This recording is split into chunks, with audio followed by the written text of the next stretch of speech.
আচ্ছা ভাবুন তো একবার, পৃথিবীর সবচেয়ে দুর্গম, সবচেয়ে বিচ্ছিন্ন একটা দ্বীপে দাঁড়িয়ে আছে শয়ে শয়ে পাথরের দৈত্য। এরা কারা? এরা হলো ইস্টার আইল্যান্ডের মোয়াই। যুগ যুগ ধরে এরা একদম চুপচাপ আমাদের দিকে তাকিয়ে আছে। কিন্তু আসল প্রশ্নটা হলো, এই বিশাল মূর্তিগুলো কারা বানালো, আর কেনই বা বানালো? চলুন আজ এই অসাধারণ রহস্যের গভীরে যাওয়া যাক। আজকের আমাদের পুরো আলোচনাটা কিন্তু শুধু একটাই প্রশ্নকে ঘিরে।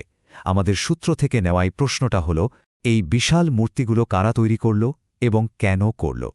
এই একটা প্রশ্নই আমাদের আজকের যাত্রার পথ দেখাবে। এটা এমন একটা প্রশ্ন যা সময়ের সাথে সাথে আরও রহস্যময় হয়ে উঠেছে। মনে হয় যেন পুরো রহস্যটাই পাথরের বুকে খোদাই করা আছে। চলুন এই ঐতিহাসিক ধাঁধার জগৎটাতে একটু প্রবেশ করা যাক। একবার কল্পনা করুন, প্রশান্ত মহাসাগরের ঠিক মাঝখানে একা দাঁড়িয়ে থাকা একটা দ্বীপ।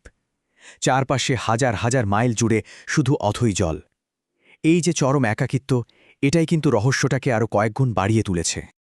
আর ঠিক সেই দ্বীপেই দাঁড়িয়ে আছে শয়ে শয়ে পাথরের দৈত্য। কি অদ্ভুত, তাই না?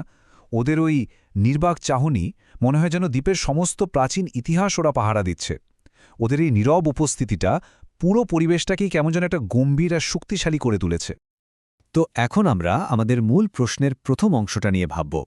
এদেরকে বানালো কারা, মানে ওই কে অংশটার উত্তর খোঁজার চেষ্টা করব আমরা।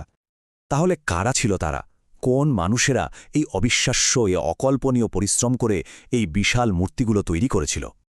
নির্মাতাদের পরিচয় নিয়ে ঠিক কি প্রশ্ন উঠছে, সেটাই আমরা এখানে দেখতে পারছি। বেশিরভাগ গবেষকরাই মনে করেন যে এরা আসলে পলিনেশীয় নাবিকদের বংশধর, যাদেরকে রাপা নুই বলা হয়। কিন্তু আসল প্রশ্নটা হলো, এই রকম একটা বিচ্ছিন্ন দ্বীপের মানুষজন কিভাবে এত অসাধারণ ইঞ্জিনিয়ারিং দক্ষতা অর্জন করল? তারা কি কোনো বিশেষ গল্প বা বিশ্বাসকে, মানে কোনো পোদেরোসো কাহিনীকে পাথরের মধ্যে দিয়ে অমর করে রাখতে চেয়েছিল, যা হয়তো সময়ের সাথে সাথে হারিয়ে গেছে? এই প্রশ্নগুলিই কিন্তু গবেষকদের ভাবনার কেন্দ্রবিন্দু।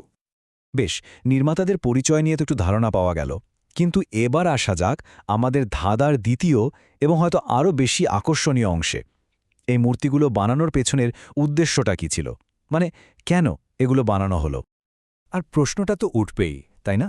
কেন তারা এত অবিশ্বাস্য কষ্ট করতে গেল? এক একটা মূর্তির ওজন প্রায় ৮০ টন। ভাবা যায়, এই অসম্ভব পরিশ্রমের পেছনে নিশ্চয়ই খুব শক্তিশালী কোনো কারণ লুকিয়েছিল। এখানে আমরা দুটো প্রধান ধারণা দেখতে পাচ্ছি। একদিকে মনে করা হয় ময়রা ছিল দ্বীপের রক্ষক বা অভিভাবক। তারা তাদের আধ্যাত্মিক শক্তি বা মানা দিয়ে নিজেদের লোকেদের রক্ষা করত।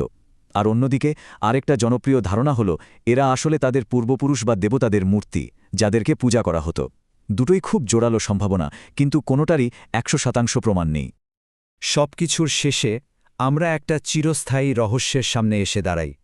এত গবেষণা, এত আলোচনার পরেও এই ধাঁধার মূল অংশগুলো অমীমাংসিতই রয়ে গেছে। তাহলে মূল বিষয়টা কি দাঁড়ালো? প্রথমত, এই বিশাল বিশাল মূর্তি যা পুরো দ্বীপ জুড়ে ছড়িয়ে আছে। দ্বিতীয়ত, তাদের নির্মাতারা, যাদের পরিচয়টা এখনও একটা বিরাট প্রশ্ন।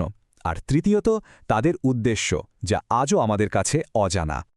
আর তাই আমরা ঘুরে ফিরে আবার সেই শুরুতেই চলে আসি, সেই একটাই প্রশ্নে, যা আজও একইভাবে প্রাসঙ্গিক, একইভাবে উত্তরহীন। এই দৈত্যাকার মূর্তিগুলো কে বানালো এবং কেন? শেষ প্রশ্নটা রইল ভাবার জন্য।